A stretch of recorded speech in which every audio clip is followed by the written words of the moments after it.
ছোট্ট বন্ধুরা, আজকে আমাদের গল্পটি হলো পিঁপড়ে পাইলট আর পাখির প্ল্যান। চলো শুরু করি। একদিন এক পিঁপড়ে তার বন্ধু পাখিকে বলল, পাখি ভাই, আমি উড়তে চাই, আমাকে আকাশে নিয়ে চলো।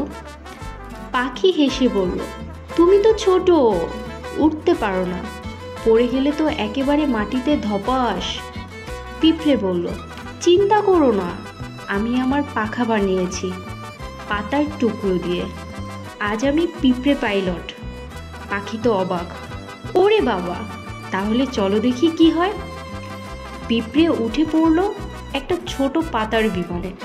পাখি দিল ঠেলা, পাতার প্লেন উড়ল কিছুটা, তারপর ধপাস সোজা গিয়ে পড়লো কাদার মধ্যে। পিঁপড়ে উঠেই বলল, আহা, মাটি পরীক্ষা করতে ইচ্ছে করছিল, তাই ল্যান্ডিং করলাম। পাখি হেসে গড়াগড়ি খায়। এরপর থেকে পিঁপড়ে নিজেকে বলে পিঁপড়ে পাইলট, প্রথম কাদা ল্যান্ডার। এই গল্প থেকে আমরা কি শিক্ষা পেলাম বন্ধুরা? বুদ্ধি থাকলে সাহস তো করাই যায়, আর হোঁচট খেয়ে শেখা মানেই তো অনেক মজা, তাই না?